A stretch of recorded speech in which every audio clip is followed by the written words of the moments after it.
Hello, નમસ્કાર વિદ્યાર્થી મિત્રો. હું છું નિકુલ સિણોજિયા અને સ્વાગત છે આપ દરેકનું આપણી યુટ્યુબ ચેનલ પર. આપણે વાત કરી રહ્યા છીએ ધોરણ 10 વિષય વિજ્ઞાન અને ટેકનોલોજીમાં ચેપ્ટર નંબર 1 રાસાયણિક પ્રક્રિયાઓ અને સમીકરણોની, જેની અંદર આપણે રાસાયણિક પ્રક્રિયાઓના પ્રકારો વિશેની ચર્ચા કરી છે, જેની અંદર આજનો આપણો લેક્ચર નંબર 6 ની વાત કરવાની છે. તો ચાલો જોઈએ આગળના ટોપિક વિશેની. આજનો આપણો ટોપિક છે ત્રીજી રાસાયણિક પ્રક્રિયા, વિસ્થાપનની પ્રક્રિયા. તો હવે વિસ્થાપનની પ્રક્રિયા ખરેખર કઈ રીતે બને છે, એમાં શું હોય છે કે એ કઈ રીતે આપણે સમજવાની છે, એની આપણે ચર્ચા કરીશું. ચાલો, તો એના માટેનો પ્રશ્ન છે આપણને કંઈક આ રીતે: વિસ્થાપનની પ્રક્રિયા એટલે શું? ઉદાહરણ આપી સમજાવો. હવે વિસ્થાપન પ્રક્રિયા એટલે કે એને ડિસ્પ્લેસમેન્ટ રિએક્શન પણ કહેવાય. એટલે આ યાદ રાખજો ખાસ, ડિસ્પ્લેસમેન્ટ રિએક્શન મતલબ કે ફેરબદલી, જગ્યા બદલી જે થતી હોય એવા રિએક્શનો એને ડિસ્પ્લેસમેન્ટ કહેવાય. તો હવે આ પ્રક્રિયાને આપણે કઈ રીતે સમજીશું? તો એના માટે આપણી પાસે અહીંયા આપણી સામે આપણી ઇન્ટેક્સનું જે આખું પેજ આપેલું છે પ્રક્રિયાનું, એનું પેજ આપણી સામે છે. આપણે જોઈએ આગળ પ્રવૃત્તિ કઈ રીતે કરવાની છે એની વાત. હવે આપણને અહીંયા કીધું છે કે પ્રવૃત્તિ 1.9માં કે આયર્ન એટલે કે લોખંડની 3 ખીલીઓ લઈ અને તેને કાચ પેપર વડે ઘસીને સાફ કરો. મતલબ પ્રક્રિયા કરવા માટે આપણે અગાઉ પણ વાત કરી ગયા, પહેલા ચેપ્ટરની પહેલી પ્રવૃત્તિમાં મેગ્નેશિયમની પટ્ટીનો જ્યારે આપણે ઉપયોગ કરવાનો હતો ત્યારે, કે એ પટ્ટીને સાફ કરીને કાચ પેપર વડે ઘસીને એનો ઉપયોગ કર્યો હતો. એનો પ્રશ્ન પણ આપણે જોઈ ગયા કે એનો પ્રશ્ન પણ આપણે પૂછી શકાય. એટલે ખાસ યાદ રાખજો વિદ્યાર્થી મિત્રો કે આવા પ્રશ્નો છે એ પણ પૂછી શકાય છે. તો હવે આગળ વાત કરીએ કે એને ઘસી અને સાફ કરીને શા માટે ઉપયોગમાં લેવા, ફરી કહી દઉં, કારણ કે એના પર હવામાં રહેલો ભેજ કે ઓક્સિજન કે અન્ય વાયુ જે હોય તો એની પ્રક્રિયા થઈ અને એના પર એક પ્રકારનું આવરણ કે એક ક્ષાર કે એવી સપાટી પ્રકારનું એક આવરણ જામી જાય છે, જે ખરેખર પ્રક્રિયા આપણે જે પ્રયોગ કરવાનો છે કે આપણે જે પ્રક્રિયા સમજવાની છે એ પ્રક્રિયા કદાચ ન પણ થવા દે એના માટે. તો આપણે હવે શું કરીશું? પહેલા તો એને સાફ કરી અને શું કરવાનું છે તો કે A અને B નામ આપેલી 2 કસનળી લો અને દરેક કસનળીમાં આશરે 10 ml મિલીલીટર જેટલો કોપર સલ્ફેટનું દ્રાવણ લ્યો. હવે અહીંયા આપણે જાણીએ છીએ આ કોપર સલ્ફેટ એટલે કોણ? તો એનું અણુસૂત્ર સાથે સાથે મગજમાં આવવું જોઈએ, CuSO4. તો હવે અહીંયા આ રીતે કોપર સલ્ફેટના 10 ml ભરેલા 2 A અને B નામ આપેલી 2 કસનળીઓ લેવાની છે. હવે બંનેની અંદર લોખંડની 2 ખીલીઓને દોરી વડે બાંધીને કોપર સલ્ફેટના દ્રાવણથી ભરેલી કસનળી B માં 20 મિનિટ માટે ડુબાડો.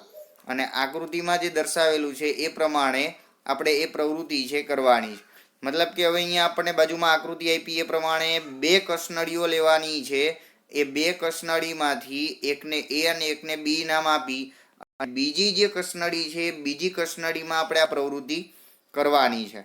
હવે એમાં શું કરવાનું છે? 3 ખીલીઓ લેવાની કીધી છે, એમાંથી 2 ખીલીને આપણે ડુબાડવાની છે એ દોરી વડે બાંધીને, અને એ પણ 20 મિનિટ સુધી.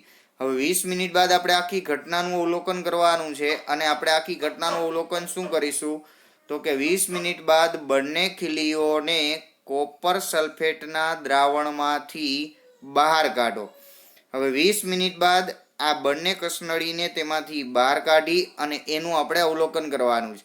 હવે એ કસનળી A અને B માં રહેલા કોપર સલ્ફેટના દ્રાવણના રંગની તીવ્રતાની સરખામણી કરો. હવે અહીંયા આ આકૃતિની અંદર પહેલી આકૃતિમાં એ પ્રયોગ કે પ્રવૃત્તિ કઈ રીતે કરવી એની વાત કરવામાં આવી છે.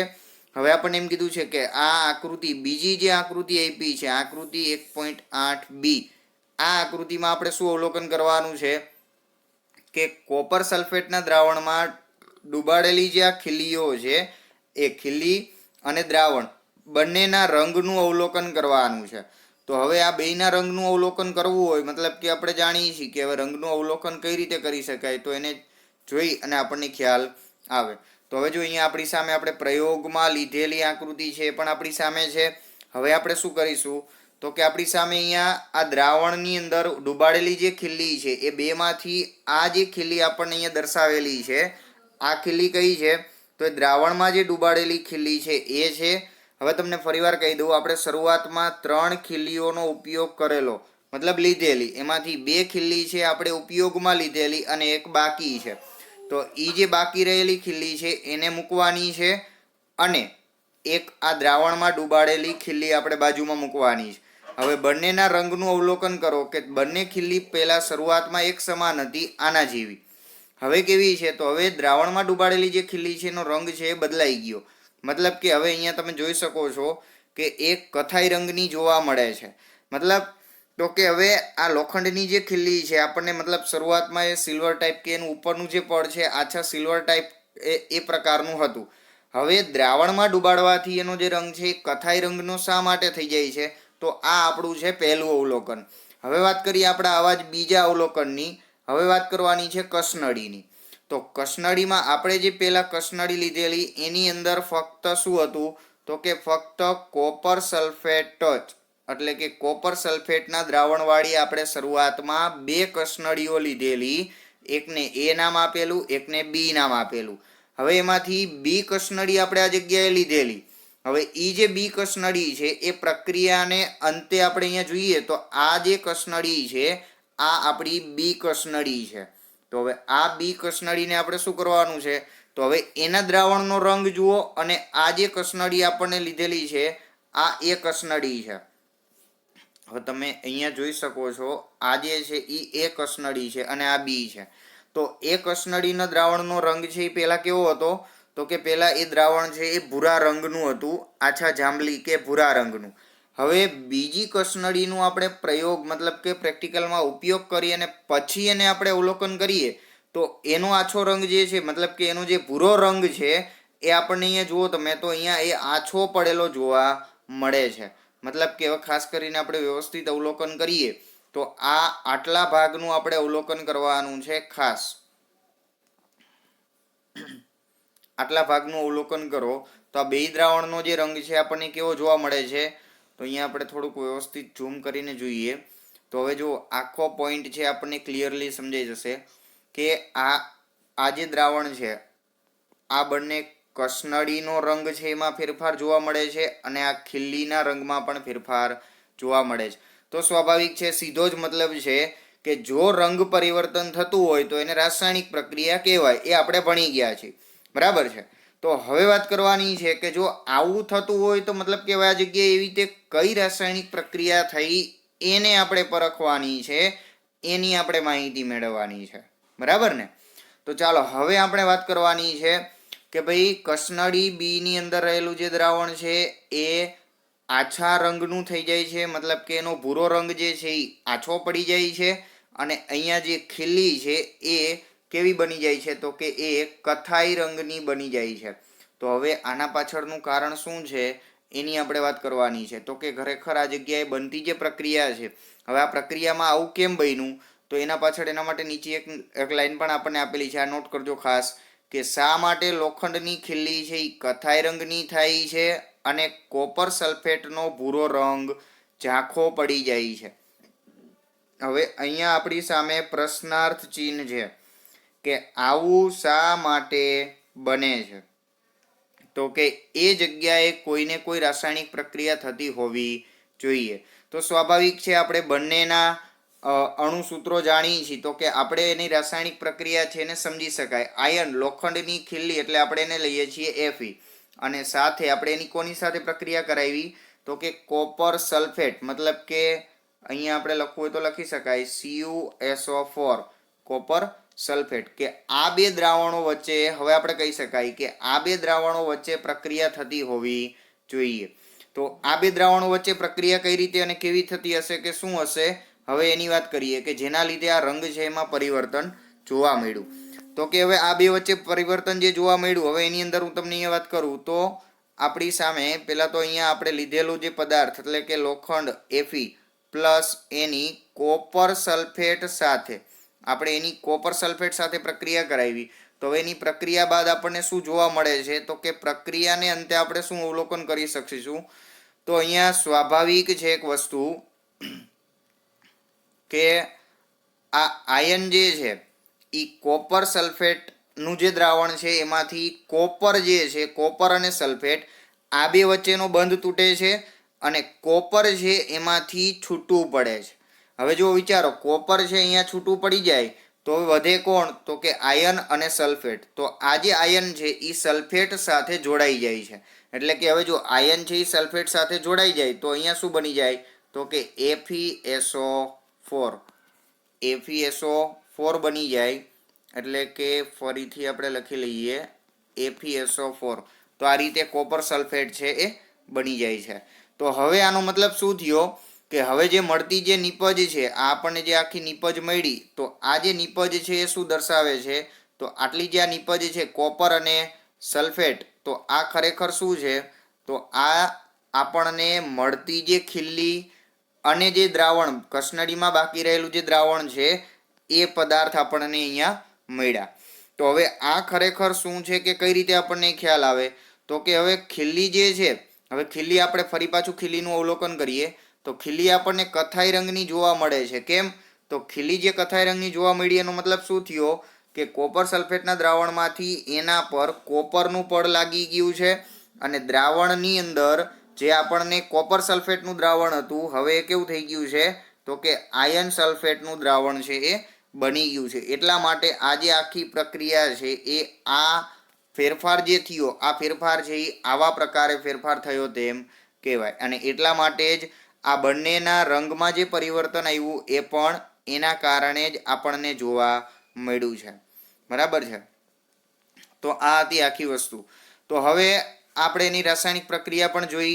હવે ફરી પાછી એની રાસાયણિક પ્રક્રિયા આપણને આપેલી છે ટેક્સ્ટબુકમાં, એની એકવાર ફરીવાર ચર્ચા કરી લઈએ કે લોખંડની ખીલ્લી કથાઈ રંગની અને કોપર સલ્ફેટનું દ્રાવણનો જે રંગ છે એ ભૂરો કે ઝાંખો પડી જાય છે.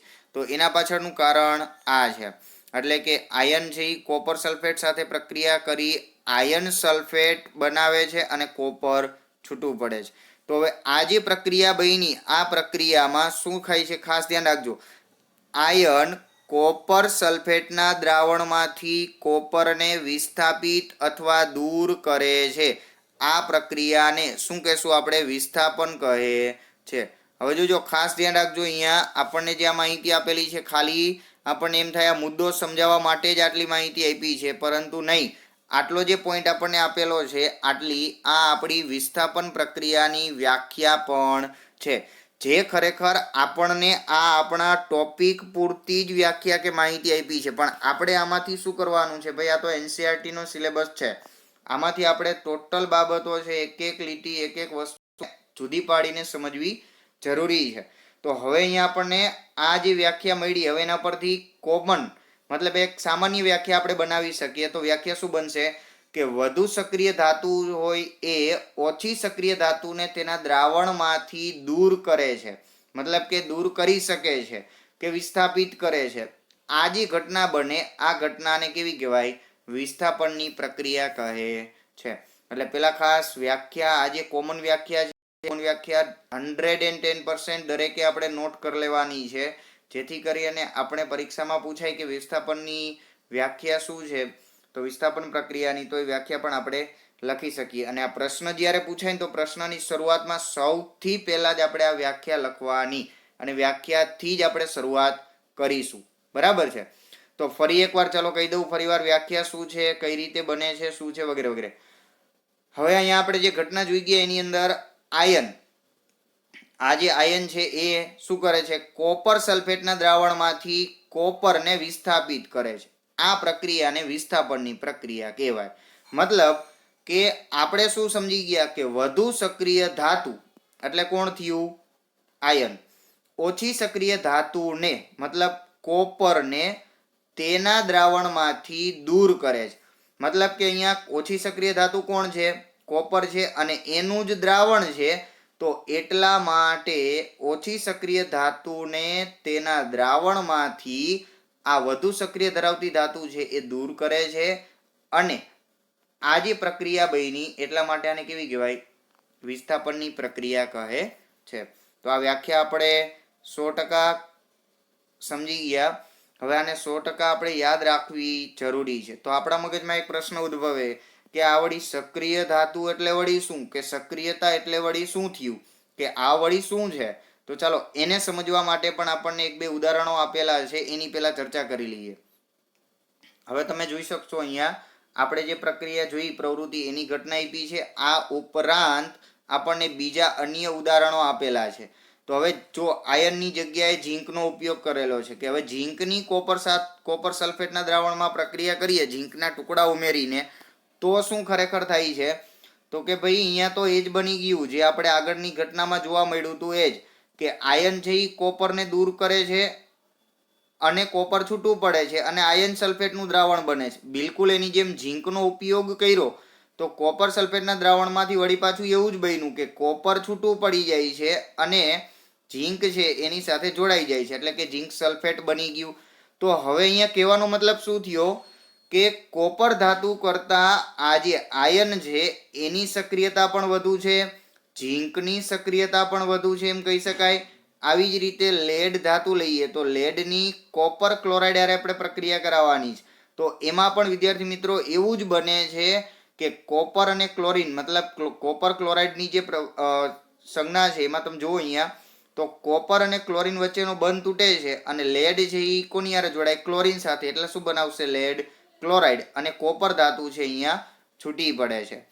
તો દરેકે દરેક પ્રક્રિયામાં એક વસ્તુ આપણને કોમન જોવા મળી કે ભાઈ કોપરના જે સંયોજનો છે એ કોપરના સંયોજનોની અંદર અહીંયા તમે જુઓ આટલા ભાગની અંદર તો કોપરના જે સંયોજનો છે, જો હવે આગળના ભાગમાં અહીંયા દર્શાવેલો જે આગળનો ભાગ છે અહીંયા આપણે કોણ લીધું છે? તો કે અહીંયા કોપર સલ્ફેટ, કોપર ક્લોરાઇડ. એ દ્રાવણ ગમે તે હોય એની હારે આપણે કઈ લેવા દેવા નથી અત્યારે હાલ પૂરતું. આપણે ફક્ત શું જોવાનું છે? તો કે આપણે અત્યારે ખાલી વાત એ કરવાની છે કે ભાઈ અત્યારે આગળ આપણે વાત કરવાની છે મેઇન ધાતુ આપણી કોણ છે? તો કે કોપર ધાતુ. તો હવે જે કોપર ધાતુનો જે આપણે ઉપયોગ કર્યો છે આપણે આ દરેકે દરેકની અંદર, તો દરેકમાં આપણે લીધેલી કોપર ધાતુ સમાન છે. હવે અહીંયા આ જે ધાતુ છે આયન, એક વખત ઝીંક અને એક વખત લેડ, તો દરેકે દરેક વખતે આ ત્રણેય ત્રણનો જ્યારે આપણે ઉપયોગ કરીએ ત્યારે દરેક વખતે શું થાય છે? તો કે દરેકે દરેક વખતે અહીંયા આપણને કોપર ધાતુ છે દ્રાવણમાંથી છૂટી પડેલી જોવા મળે છે અને એની જગ્યાએ આપણને અહીંયા શું જોઈ શકાય કે એની જગ્યાએ આપણે ઉપયોગમાં લીધેલી જે ધાતુ છે એ દ્રાવણમાં એની સાથે મિશ્ર થયેલી જોવા મળે છે. તો આનો મતલબ એક જ વસ્તુ થઈ કે હવે ફરી પાછી આપણે વ્યાખ્યા ફરીવાર એકવાર રિપીટ કરી લઈએ કે વધુ સક્રિય ધાતુ ઓછી સક્રિય ધાતુને તેના દ્રાવણમાંથી દૂર કરે છે. મતલબ કે હવે અહીંયા કહી શકાય કે કોપર જે છે એ ઓછી સક્રિયતા ધરાવે છે અને આ જે આયન, ઝીંક અને લેડ છે એની સક્રિયતા કેવી છે? વધુ છે. એટલા માટે જ કોપરના દ્રાવણમાંથી કોપરને દૂર કરી શકે છે. અને જે આ પ્રક્રિયા બની આ પ્રક્રિયાને આપણે કેવી કહી છીએ? તો કે વિસ્થાપનની પ્રક્રિયા કહે છે. બરાબર છે. તો હવે આપણને પ્રશ્ન થાય કે સર આ કઈ રીતે ખબર પડે કે કોની કઈ ધાતુની સક્રિયતા વધુ છે, કઈ ધાતુની સક્રિયતા ઓછી છે? તો એના માટે વિદ્યાર્થી મિત્રો કોઈ જ મૂંઝાવાની જરૂરિયાત નથી. અત્યાર સુધી ભણ્યા ના હોય તો પણ વાંધો નહીં, કારણ કે આપણે 10મા ધોરણની અંદર જ એ વસ્તુ ભણવાની છે અને એ આપણે ચેપ્ટર નંબર 3 ની અંદર ભણવાના છીએ. એક નાનકડો ટોપિક આવે છે, તમને કહી દઉં અહીંયા પેજ નંબર 45 પર, જો તમારી પાસે ટેક્સ્ટ બુક હોય તો પેજ નંબર 45 પર તમને એક સક્રિયતા શ્રેણી આપેલી છે. ચાલો તમને બતાવી દઉં. આ રીતે પેજ નંબર 45 પર અહીંયા દર્શાવેલું છે મુજબ જુઓ તમે તો પેજ નંબર 45 પર આ રીતે સક્રિયતા શ્રેણી આપેલી છે. એમાં કેટલીક ધાતુઓ છે એ ઉતરતા ક્રમમાં આપેલી છે, વધુ સક્રિયતા, મધ્યમ અને ઓછી સક્રિયતા વાળી. એની અંદર આપણે એકવાર ટેલી કરી લઈએ. આપણે જે લીધેલી ધાતુઓ હતી એમાં આપણે એક વખત લીધી હતી ઝીંક, એક લેડ, બરાબર, અને એક આયન. તો હવે આ આપણી છે આયન ધાતુ. હવે જો આ ત્રણેય ત્રણ છે એની સક્રિયતા આ રહી આપણી કોપર ધાતુ. હવે તમે અહીંયા જોઈ શકશો કે આ ત્રણેયની સક્રિયતા જે છે એ કેવી છે? કોપર ધાતુ કરતા વધારે. એટલે કોપર ધાતુ કરતા ત્રણેય ધાતુની સક્રિયતા વધુ છે. એનો મતલબ કે કોપરના દ્રાવણમાંથી આ ત્રણેય ધાતુ જે છે એ કોપરને દૂર કરી શકે છે, વિસ્થાપિત કરી શકે છે. બરાબર છે. અને એટલા માટે જ હવે ખાલી એ જ નહીં, પરંતુ હવે એમાંની મોટા ભાગની કોઈ પણ હોય, જો કોઈ પણ ધાતુ તમે લ્યો અહીંયા કોપરથી માંડીને ઉપરની કોઈ પણ ધાતુ જો લેવામાં આવે તો એ દરેકે દરેક ધાતુની સક્રિયતા કોપર કરતાં કેવી થઈ જશે? કોપર કરતાં દરેક ધાતુની સક્રિયતા છે એ કેવી હશે? વધુ. અને એ ઉપરની કોઈ પણ ધાતુ લેવામાં આવે તો એ જે છે એ શું કરશે? તો કે એ કોપર ધાતુનું વિસ્થાપન કે એના દ્રાવણમાંથી એને છૂટું પાડવાની ક્ષમતા ધરાવે છે. બરાબર છે. તો આ હતી વાત ટૂંકી આપણી વિસ્થાપન પ્રક્રિયાની. તો આ રીતે આ વિસ્થાપન પ્રક્રિયા છે એને સમજી શકાય. તો હવે અહીંયા સુધીમાં મોટાભાગની તમામ ચર્ચા આપણે થઈ ગઈ છે. છતાં જો તમારા મગજમાં કાંઈ પણ પ્રશ્ન રહેતો હોય તો તમે નીચે કોમેન્ટ બોક્સમાં જણાવી શકો છો. અને તમને મૂંઝવતા જે કોઈ પણ પ્રશ્નો હોય તો આ ટોપિક કે આ ચેપ્ટરને લગતા એ પણ તમે જણાવી શકો છો. બરાબર છે. હવે બસ આજના લેક્ચરમાં અહીંયા સુધી જ. હવે આગળના વિડીયોમાં આપણે આગળના ટોપિકની ચર્ચા કરીશું. Thanks for watching this video. જો તમને વિડીયો પસંદ આવે તો લાઈક કરો, કોમેન્ટ કરો, તમારા મિત્રોને શેર કરો અને ચેનલને સબસ્ક્રાઈબ કરવાનું ભૂલશો નહીં. Thank you.